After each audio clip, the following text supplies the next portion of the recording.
నేను ఇప్పుడు కొందరు మూర్ఖుల గురించి మాట్లాడతాను చూడి. కొన్ని రీల్స్ చూసిన, ఇంతకు ముందు కొన్ని మూవీస్లో కూడా చూసిన. అంటే సుమారు ఒక 4th-5 జనరేషన్ నుంచి ఇది కొనసాగుతూనే ఉంది. అంటే ఏమి అంటున్నానంటే, ఇప్పుడు తల్లిదండ్రులు మాకేమి పెట్టలే, మాకేమి చేయలే, మాకు కాస్త ఇవ్వలే, మీ నుంచి మాకేం యూజ్ లేదని చెప్పేసి నడి రోడ్లో వదిలేసిపోయేవాళ్ళు, కొట్టి రూములో కూలబట్టి చేసే అలాంటి వాళ్ళు ఉన్నారు కదా. అలాంటి వాళ్ళకి చెప్తున్నాను, మీరేమి ఇచ్చినారని తల్లిదండ్రులు ఇవ్వాలా?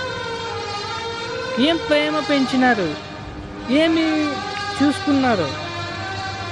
మాకేమి ఇవ్వలేదని వాళ్ళ మీద టార్చర్ చేసి రుద్ది వాళ్ళ మీద పగ సాయిస్తారు. కానీ మీరేమి చూసుకున్నారు, మీరేమి పెంచినారు? ఒక ఏజ్కి వచ్చినప్పుడు పెళ్లి చేసుకొని పోయి పిల్ల మాటినేసి వాళ్ళ మాటిని తల్లిదండ్రులని దూరం పెట్టేస్తారు కదా. ఫస్ట్ మీరు మీ తల్లిదండ్రులకి ఏమి ఇచ్చి ఏమి వాళ్ళకంటూ గుర్తింపు ఇచ్చినారు?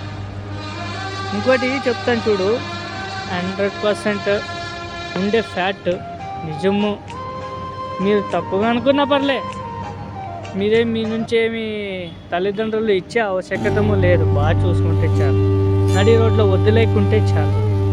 ఎందుకంటే వాళ్ళకి మీరు తప్పితే ఇంక వేరే ఎవరు లేరు. బంధువులు అంటాము. అసలు ఉండే ప్రజెంటు కలియుగం సార్ ఎలా ఉందంటే, క్షణంలో నువ్వు చేసిన తప్పు రీఫాల్ట్ అవుతుంది, నీకే తిరగబడుతుంది. అది గమనించు.